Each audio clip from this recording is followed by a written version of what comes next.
There we go. Well, good morning, everybody, and welcome to the Saturday morning live group of Alcoholics Anonymous.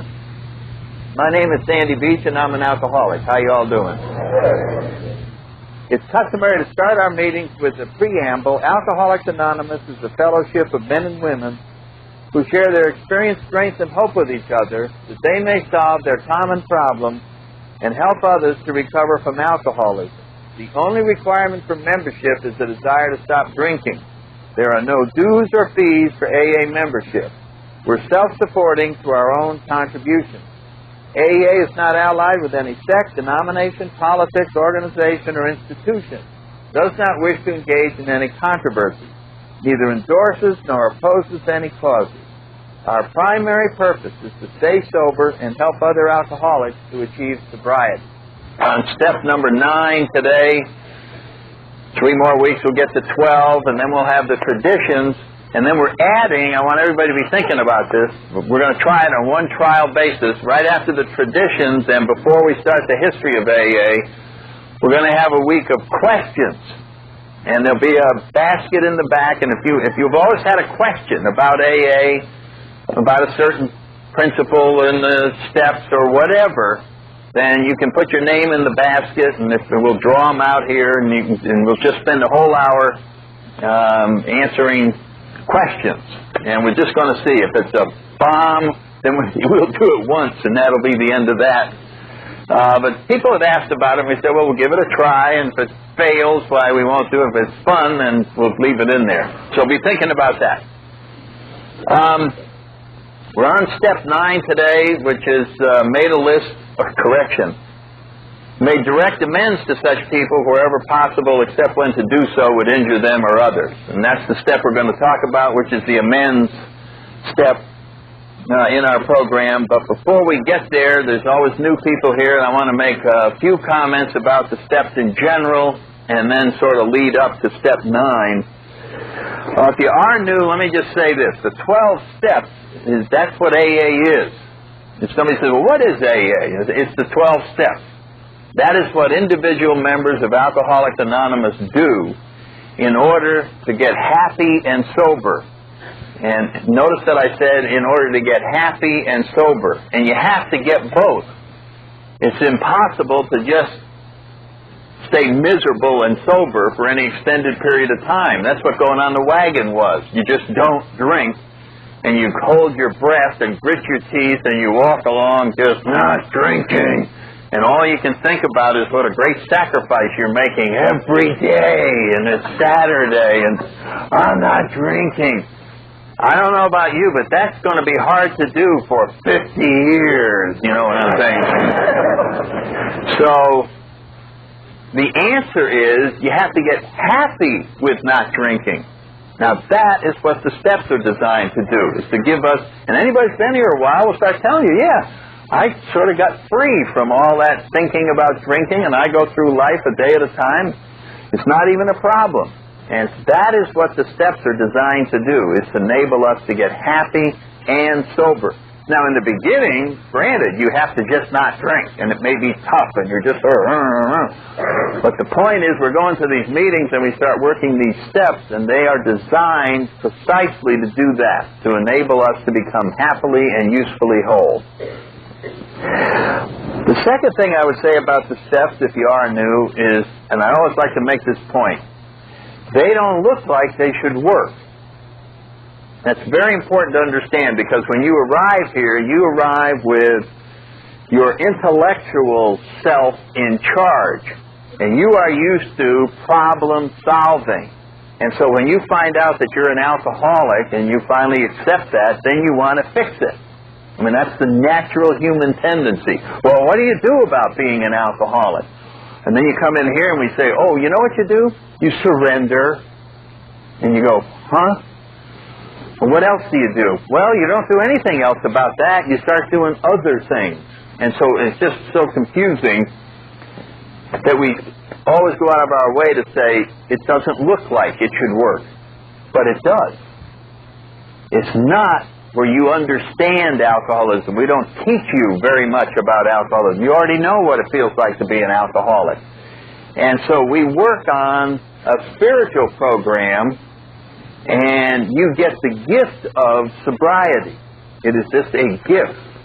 And so when you go to tell people about AA, they will come up to you, and maybe you've been sober 3 or 4 months, and they'll go, "Mary, you look wonderful. What is AA?" And you'll start explaining it to them, and they'll just give you a blank look because you look so happy and your life is changing, and you explain to them, the way I get this happy is I go to my home group every Thursday night in a church basement, and there's 20 of us, and we sit around a table, and one of them is a leader, and they come up with a topic like resentment, and we all get to talk about it, and then we go home. And that's why I'm so happy. And people are going to say the same thing that we're saying now. That doesn't look like it should work. But it does. So you have to experience it. And of course we always say, drinking didn't look like it should work. Does it really, even after all the drinking you've been doing, does it still look like it should work? Do you ever have a new person who's never had a drink, and they don't know how to dance, and you say, "Would you like to know how to dance? Drink this." And they go, "Are you telling me if I drink this, I'll know how to dance?" Yes, yeah, I'm telling you that. I can guarantee you'll know how to dance if you drink this. And you're liable to get a lot of resistance from that person, right? How could a glass of something that smells like motor oil show me how to dance? It doesn't make any sense. Hey, just take my word. If you drink that, you're going to be out there. And if they never drink it, they could be doubting you to this day. What a preposterous statement that if you drink that, you'll know how to dance. And you may feel the same way about the steps. When you come in, you have your own problems. They're all very pressing problems. They're worrying you. You're filled with anxiety. You're not drinking anymore, so you have no place to get any relief from your problems. And you know exactly what they are, and you know what it would take to solve those problems. And someone says, "Welcome to AA, the solution to your problems are these 12 steps." So you run home and you read them, and you can tell from reading them they're not the solution to your problems. I remember looking at it, there was no $2,000 loan in there. And I was looking for that, and there was no woman walking in the door. That wasn't in the steps anywhere. And I could tell from looking at them that they had no connection to the reality of my life that might be nice to do someday after you get your life straightened out and get the pressure off. So we always say this up front, if those of you that are new, what it requires is that you just accept them and take our word for them that this indeed is going to be the answer for the rest of your life. You're going to find this. And that's because this is a spiritual program. And we're not interested in answers. We're interested in power. Life had overpowered you. When we say in our first step that we were powerless over alcohol, that's the heart of a spiritual program. We got overpowered by alcohol. Everything was too much for us. It wasn't that we weren't smart. It wasn't that we didn't know what to do or the various things. We just got bowled over. Things, we just couldn't handle them because they were too much. That's why we went to alcohol, for relief. And we went and got the power. And we got the ability to meet our own fears and to calm ourselves down, and the ability to sleep, and the ability to make a decision. We got so frightened and frustrated sometimes we couldn't make a decision. And you just be going, I don't know which way to go.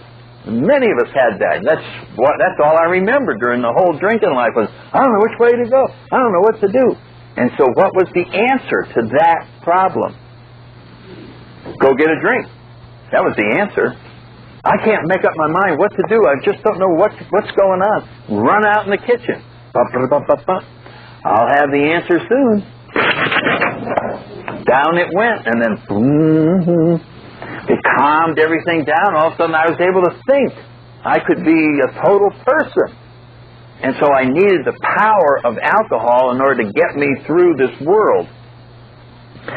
So we're coming in here and we find out in our first step that we're powerless over alcohol. So the whole spiritual answer is power. That's what all the steps are designed for, is to get us access to a power so that we will then be able to move through life in a happy and comfortable fashion, and nothing will be too much for us. That's sort of the AA program in a nutshell. So as you can see, it's quite different from your intellectual approach to life, which we all have, where we're going to figure it out, we're going to get the answers, and we come in here and the answer is power. So it starts out by saying we're powerless over alcohol and our lives have become unmanageable, and that's the first step. And if you go along with that, what you have said is, whether you admitted it or not, or whether you realize it or not, unless there's a power to take care of me being powerless, I'm never going to make it. That's what that first step says. It says you're powerless. It doesn't say that you're ignorant about alcohol. And you could, if somebody could just teach you something, then you'd be out of here. You know what I'm saying? I remember trying to get the answer so I could get out of here, because I didn't want to stay, because I knew if you stayed too long, you'd stay forever. Because I heard people in here that said, well, I'm celebrating 10 years. And I went, 10 years? You haven't got it yet? I mean, I remember just going, I'm going to be out of here in a month. What are you doing here in 10 years? I'm just waiting to get this answer, and I'm out of here. I was always out of here. I don't know about you all, but everywhere I went, I was there temporarily. I was never anywhere permanently. It was like, I'm here, but I'm out of here. You know, and that was, I reserved the right to be out of here. So it isn't an answer. You don't really learn anything in AA. This is a spiritual program, so everything is backwards. So when I say you don't learn anything, well, what do you do here? You know what you do? You unlearn things. That's what you do. You get rid of wrong information. Our whole program is getting rid of things. Old ideas availed us nothing. So we got to get rid of old ideas. And this whole thing, as we move through the program, you're going to find that a spiritual program is getting rid of those parts of ourselves that are causing problems. Character defects, resentments, anger. We're always talking about getting rid of. And as we do that, our burden in life becomes lighter and lighter and lighter. Sobriety is like a balloon ride. Louie, a balloon ride. I remember you going on one once. If you want a better view, you throw things overboard, and then it goes higher, and you can see.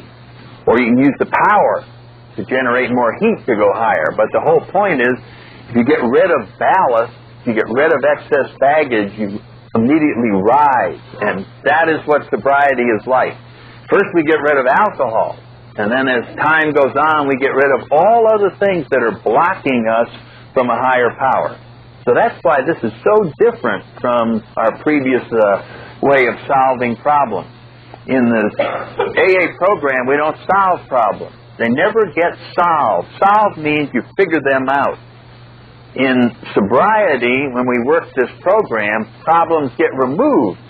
They just get lifted out, never having been figured out. And I remember having a discussion with a guy one time, and he said, I'm not sure if I want to get rid of a problem until I figure it out. Does anybody's ego, does anybody relate to that? You have all these horrible problems, and you'd like to get rid of them, but you don't want to let them go till you figure them out. My friend Clancy talks about the guy on the Titanic, and he won't get in the lifeboat and pull away, and he just stands there and the ship's going down. He says, I'm not getting off this baby till I figure out what caused this accident. That's the way we are a lot of times. We want to figure things out rather than simply have them taken away. And so our human ego gets in the way of spiritual progress. Very often along the way, we're given a free gift of something, and we say, I don't want to do that until I figure it out. And so as sobriety goes along, we learn how to accept much faster than the requirement to figure things out. That's our old intellect saying, you've got to figure things out in order to make some progress. Well, I don't have any more of an idea today why I'm an alcoholic than I do the day I came in here in 1964, and I'm not remotely interested. I could care less, because it has no value in knowing. I might be able to go on a talk show if I knew why, but it has no value in staying sober, knowing why I became an alcoholic. All I have to do is work on having a power come into my life that removes my alcoholism, and I'm home free. And so I've learned that that is the answer we're working on here, rather than figuring anything out. And it's a great freedom to not have to figure everything out, that we can simply immediately accept something and work to have it removed and move on free as a bird. And this is a tremendous new way of life. But it all starts with admitting you're powerless. And if you don't admit that you're 100% powerless, you won't get the rest of the program, which is why our first step is so important. It's the only step we take 100%. The only one we can do 100% is the first step. We have to totally understand that we're powerless over alcohol with no reservation. You can't be almost powerless.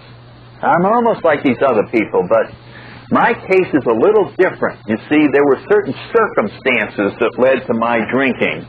And this makes me a little bit different from these people, so I'll be working the steps a little different than the other people, and I'll be modifying some of this stuff, and I'll be doing this, and boy, I'll tell you, you are signing a death warrant when you start screwing around like that. That is suicide, to start messing around with almost powerless, because I'm going to tell you something, you almost need the steps, you almost get a sponsor, you almost get a home group, you almost work the program, and you almost get sober. And almost getting sober is, as we said last week, like almost having a parachute. You know what I'm saying? You get thrown out of the plane and you say, you know, I almost took a damn chute. And the other guy said, no, I didn't even think about it. Well, I'll tell you, you're both in the same boat. Almost. Getting a chute is of no value whatsoever. So almost being powerless over alcohol. So that's why it has to be worked 100%, or it doesn't open the door to this need for a higher power. And the reason that we're able to accept a higher power in our lives, which this whole program is based on, is not because someone convinces us that there is a higher power. AA does not attempt in any fashion to convince anybody of God. We don't try to prove the existence of God. We don't do any of that. Our specialty is to convince you of the need for God. And if you accept in your life that you are in a situation where the only answer is a higher power, if you can open your heart to that degree, the higher power will be there. That's all that is required. All we have to do is be totally open to the idea, and then it'll be up to you to explain what this higher power is. So in AA we talk about higher power as you understand Him, God as you understand Him. So this thing becomes a very personal experience, but it all begins with you getting totally honest and admitting that you're powerless, and unless there is something else other than you, you're not going to make it. And if you can get that open by changing your mind in the second step about a higher power, and then deciding that this has to be the top priority. If our number one problem is powerless, then our number one priority should be access to a power. So that's what step 3, made a decision to turn our life over. And then the rest of the steps are having access to this power. And we don't, as like we say every week, you don't have to go anywhere to find this higher power. It's already inside of you. But you have, through free will, the power to block out a higher power. You can become so totally self-centered, which all of us did, that there is no evidence of any higher power anywhere in your life. You hear about it, but you've never experienced anything, so as far as you're concerned, all the rest of the people are lying. There's no such thing as a higher power. I never saw any evidence of a higher power, and this is true. This is absolutely true. You wouldn't be lying if you said, I don't believe in God. I never saw any evidence of anything. All I see are people killing each other, and all that, and then you'd be telling the truth. But what we find out is, once we become open-minded and start removing character defects, blockages to a higher power, that this power comes rushing in and we have a whole different attitude and a whole different outlook on life. And that's all we're talking about. The proof of a higher power is the unexplainable change in personality that occurs in AA members. That's the proof of a higher power. There's no other explanation for someone being so happy with life, because circumstances have not changed at all. All they've done is become open to allowing something to come into their lives, and then they start blossoming and walking around. So when we talk about spiritual awakening, we're talking about a personality change, where suddenly you're walking around positive, and you're talking in a happy fashion, and you're interested in life. That's the rewards of a higher power. Now, you may call that higher power your group. You may say, well, that's happening because I go to my AA meeting, and so it's the power of that group. That's fine. That can be your definition of a higher power. That's as far as it has to go. In reality, this is what most of us did. But as the years went by, and we continued to work the steps, we started going, I think there's something beyond the group. And maybe it's AA as a whole. And then as more time goes on, you start realizing, maybe it's beyond that. And we start establishing a relationship with something very personal that is indeed much more infinite and bigger and powerful than AA itself.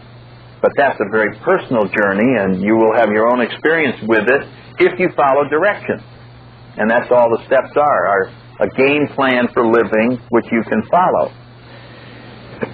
So we've been talking about removing blockages and inventorying them in 4 and 5, and sharing them with another human being, and then becoming willing to get these blockages out of the way. And then we get into 8 and 9, where we are now, and we're saying, while we have made progress in understanding that we need to get rid of resentments, we need to get rid of fear, we need to ask that all these be lifted out, there's still a problem in having a happy sobriety and living in the 10th step one day at a time, which is what we'll get to next week, the day at a time step. And what the problem is the past. Even though we understand the program, even though we're now working on these character defects to open up a channel and so on down, there's a burden that we're dragging around that makes it difficult to live one day at a time. And as we talked about it last week, it's very difficult to live on March 5th, 1994, and just stay in March 5th, 1994, and drag your actions of the 80s with you. You know, all the stuff that you did over those drinking years and maybe even before that are filed in your memory, and you're walking along on March 5th, 1994, hoping you never run into Fred Jones. You know what I'm talking about? You're happy going down the street, and the guy that looks like Fred Jones is walking down the other side, and you go, phew, you're into the drugstore, and is he gone? Well, maybe there's a whole list of people that you really hope you don't run into today. Former bosses, wives, husbands, creditors, banks, the government, the FBI, the police, people whose cars you borrowed that they didn't know you were going to borrow, and little things that have happened in the past. And so what we're saying is we have what we call the wreckage of the past. And this wreckage exists in your head.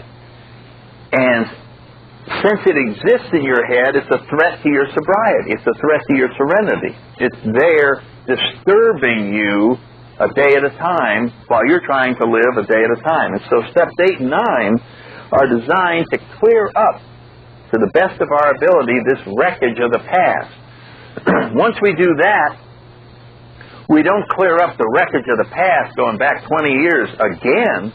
Hopefully, if you're living the program right, we're working step 10 a day at a time, and we're trying to clear up the wreckage of the day as it occurs. And so that's what we get into next week in the 10th step. So this is a one-time deal where we're going to go back and try and clear up this wreckage as far back as our memories will take us. And last week we talked about, we made a list of all the people we had harmed and became willing to make amends to them all. That's the beginning of this clearing up process. And we talked about harm. There's all kinds of harm. It's beyond punching somebody out or just owing them money. There's withholding affection. There's gossiping. There's keeping people off balance, not really telling them the full truth. I mean, all of us are just experts at this. Never being cheerful. In other words, if you didn't have a good weekend, why should anybody else be happy? So you went at work, you just walk around sort of grimacing at people that are smiling and giving a strong signal. I would prefer if you don't smile near me, please, because I'm not happy and I don't think anybody else should be. So you can just, people go, well, I had a great weekend. Just wonderful the way we spread all this around the world. So we were great creators of disharmony, and this is what the lesson that we learned out of this 8th step was: if we didn't like the world that we lived in, we created it. Our sullen nature causes other people to be sullen, and then we live in a sullen world. Everywhere we go, nobody's happy. That's because we're there. As soon as we leave, they all get happy again, and it's this wonderful, happy world out there that we don't have a clue about. And so we learn on a spiritual sense, when we finally start getting willing to look at ourselves instead of blaming the world, we find out that we create this. Well, if we create it, then we can create a happy world. And that's what happens when we get in here. We learn how to live in harmony and how to bring joy where we go, and our whole attitude and outlook changes, and the whole world changes. All of a sudden, people seem to straighten out. How many people have come to AA and said, I came to AA and my family straightened out? How did that happen? You know what I'm saying? How could your family straighten out? They don't go to the meetings. Well, it's us. We just started bringing some joy back into the house, and everybody responded to it, and you found this great things that you never knew existed. And so one of the great rewards of Step 8 is this understanding that we cause our little personal world to be as uncertain and dreary and threatening and intimidating as it was. And that now, once we make these amends and then start working the rest of the program, we will find the world is a very happy place to live in. And when the world is a happy place to live in, it's easy to not drink. Because why did we drink? Because things were so rotten and so threatening and so uncomfortable. That's why I drank. Because it was so hard to exist with all these people around that were so unpredictable and mean and uncertain, and I was such a high level of anxiety. That's why I was drinking to change the world that I lived in. And it worked. So we all should recall that we have had personal experience that it's possible to change the world you live in with some power greater than yourself. In my case, it was vodka. Vodka could literally turn the world into a wonderful place that I love. It made people marvelous. Marvelous. I remember sometimes I'd go into a strange town and sit in a bar and I'd have 4 or 5 drinks and the bartender would come over. I'd be sobbing, tears coming down. He'd say, "What's the matter?" I said, "I'm overcome by the beauty of your customers." I've never seen such magnificent people. Buy them all a drink. This is the most wonderful collection. Anybody ever? I'm not the only one who had some of this. This is the most. And 3 drinks later, they're all assholes. Punching them all out. But there was that moment, when this power came in, and the way you saw everything, there was all these wonderful people. That's why you went back to that bar. They're the most wonderful people. It wasn't the people were wonderful. It's that you saw everything as being wonderful. And if you see it that way, that's the way it is. That's what the program is designed to do. It's a much better, higher power. And it comes in and you see the beauty in the world, and it's very easy to get along, and people respond to you that way because you're coming up going, hello, and all of a sudden you've just changed everything by changing ourselves. And so that's the 8th step, gives us a great deal of insight into ourselves. And then we come to the 9th step, where we're going to take this list of people and we're going to go make amends to them. Now, making amends is a fairly straightforward thing. If you owe somebody money, you call them up and you say, hi, I'm calling up because I owe you $350, and I've just gotten a job back. It's generally suggested that we just go right down and do something very unusual. When a lot of people come up and they go, what should I say? You know, why am I making this phone call? I haven't called this person and this, that. What do you think I should say? And I remember hearing my sponsor told me, he says, why don't you try something very novel? The truth. The truth. Hello, I'm in AA. I'm an alcoholic. I am recovering. I owe you money. I am now going to meetings and I'm getting my life straightened out and I'm making amends, and you're on my list of people who I want to straighten things out with. I have a job. I can pay you $5 this week, and I can do that. That would be one approach.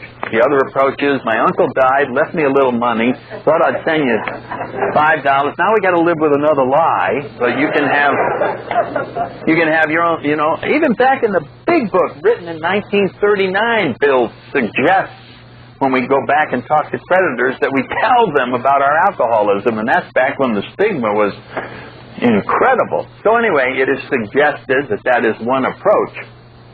And so we have this list and we start down it. If we can find people that are nearby, we immediately go do it. I've been to meetings where people say in the 9th step, and boy, you will hear this, trust me. You get to the 9th step and the leader or someone in the group who's been around a while will say, you don't want to rush into this step.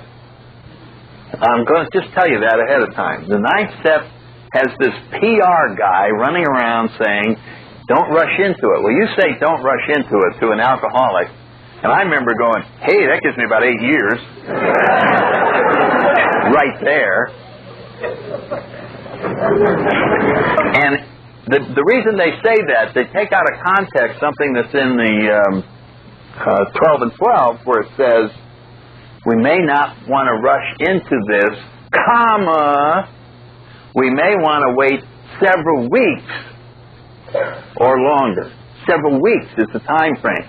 And then he goes on to say, we want to make sure that we're sober. We want to make sure we've got a handle on this sobriety. But once you know that this is working, then go ahead and start telling people in the office or wherever you're going to make these amends, and just start doing it. And so if somebody's saying, well, how soon should I do a 9th step?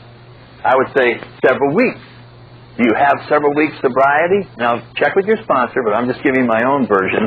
And then I will also pass along when one of our co-founders did his 9th step, just for historical perspective. Dr. Bob did his 9th step with 4 hours of sobriety. So I just passed that along. He performed surgery on that person and then went out, and Bill didn't know where he was, and he spent the whole day going around Akron, Ohio, making amends to people that he owed money to, told him he was an alcoholic, he was getting his life straightened out. And when he came home that night, he had relieved himself of a lot of burdens that were causing him to drink. Guilt, fear of running into people, his reputation in the town, all of those things. And he straightened it all out in one afternoon. So there's tremendous value in this 9th step. The rest of the step is fairly straightforward. It's, I'm going to make amends. If I don't know where the person is, then I have it on my list that if I can find out where they are, I will try and contact them, sometimes done by phone. In person is the best. And we have to be prepared to handle 2 types of situations. Both of them are equally dangerous. So the first one is You come in and you say, "Hi, I'm here. I want to make an amend. I owe you this money, and I know it's from 10 years ago, but I remembered it, and I'm an alcoholic, and I'm in AA, and so here's $10, and I'll be paying the rest of it." And then the person says, "Oh, this is the most wonderful thing I've ever seen. Someone came back 10 years later. I can't believe you're the most honest person I've ever met. You're the most wonderful person." I tell you, this is very dangerous for an alcoholic to get any sort of treatment like this, because you come out of there with your head so big that you're liable to get drunk because you're close to sainthood, and it looks like God wants you to have some wine. So that's a very dangerous situation, and you may be prepared with some guy coming in here going, "I don't care if you pay me the money back, you're still an asshole." And that's the end of that. You know what I mean? So you got total rejection, and you're paying it. Doesn't matter. The issue is closed. You have cleaned off your side of the street, and you're totally free of this matter, and you can walk on with great dignity. Which brings me to another thing. There may be people that we can't find. So we have them, and if we run into them, we'll try to do it. I remember a guy that I'd been sober, I guess 15 years. And out of my memory bubble just came. I'd totally forgotten about this guy. And it was like I was lying in bed one night, and all of a sudden this name, Bill Marsay, came into my head. And I went, "Bill Marsay, yeah." And then I remembered I owed him. He paid my rent one month for my wife and I down in Florida because I drunk all my money up, and I promised I'd pay him the next payday, but he got transferred, and I got transferred. Too bad for him! Ha ha ha!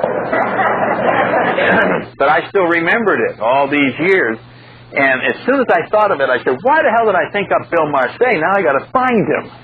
And I said, "No, I don't. He'd be impossible to find." Put it off to the side. Now I'm lying around. You try to go to sleep. What about Bill Marsay? Shut up, will you? Why'd I have to think of that damn guy's name? Now I'm going to have to find him. So I screwed around for a couple of months, saying it's impossible to find him. And finally I said, "All right, I'm going to try." It was a Sunday afternoon. "I'm going to try, and if I can't find him, hey, that's it."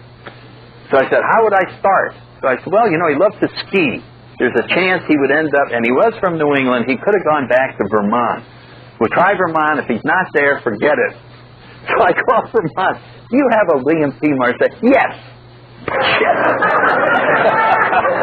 First shot, he's there.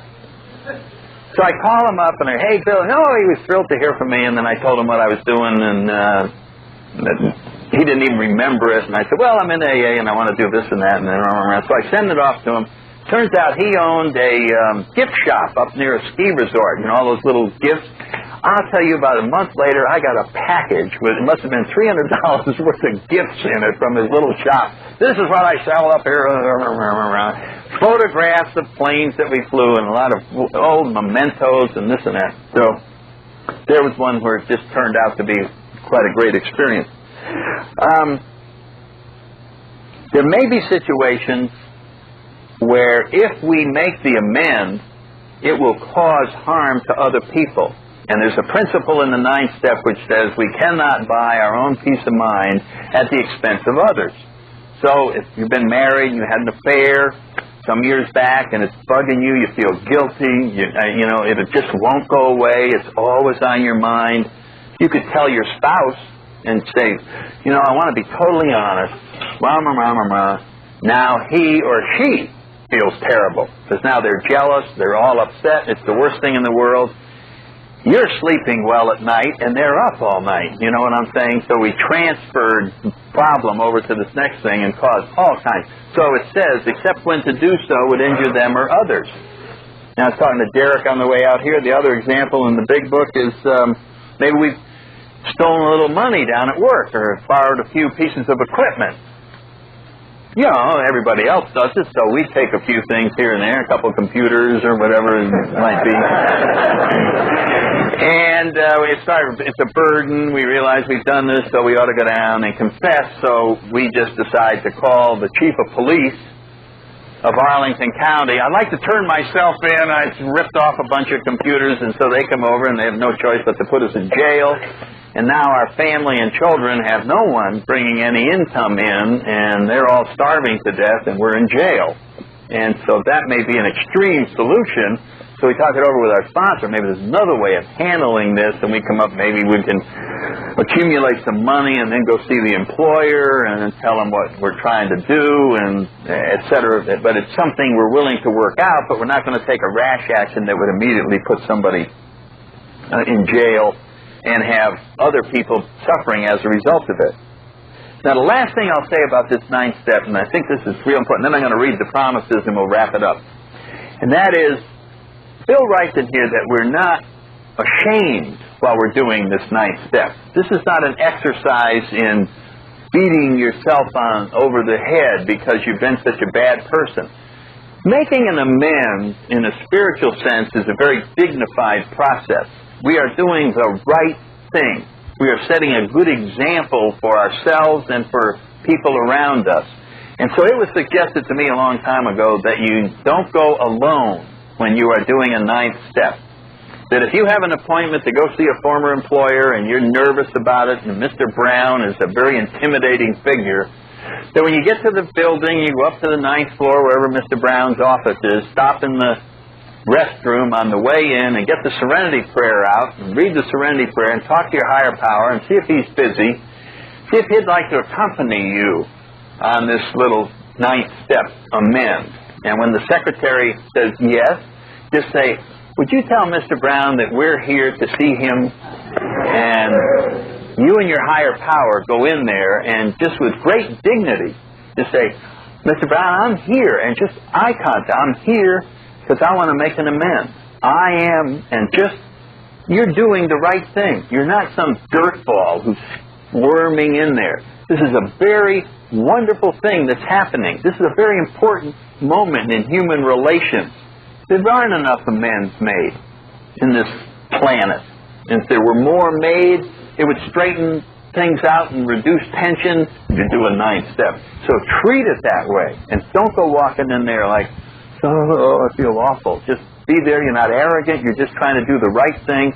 And you're totally willing to have the situation turn out the way it's going to turn out. In wrapping up, we go in our big book, we find that the promises of AA are in the 9th step. If we are painstaking about this phase of our development, we'll be amazed before we're halfway through. We're going to know a new freedom and a new happiness. We will not regret the past nor wish to shut the door on it. We will comprehend the word serenity and we will know peace. No matter how far down the scale we have gone, we will see how our experience can benefit others. That feeling of uselessness and self-pity will disappear. We will lose interest in selfish things and gain interest in our fellows. Self-seeking will slip away. Our whole attitude and outlook upon life will change. Fear of people and of economic insecurity will leave us. We will intuitively know how to handle situations which used to baffle us. We will suddenly realize that God is doing for us what we could not do for ourselves. Are these extravagant promises? We think not. They are being fulfilled among us, sometimes quickly, sometimes slowly. They will always materialize if we work for them. And we got a wonderful way to wrap it up with the Lord's Prayer for anybody who would care to join in. How are we doing? All right. Good. Father, who art in heaven, hallowed be thy name. Thy kingdom come, thy will be done, on earth as it is in heaven. Give us this day our daily bread, and forgive us our trespasses, as we forgive those who trespass against us. And lead us not into temptation, but deliver us from evil. For thine is the kingdom, the power, and the glory, forever and ever. Amen. Keep coming back. It works if you work it.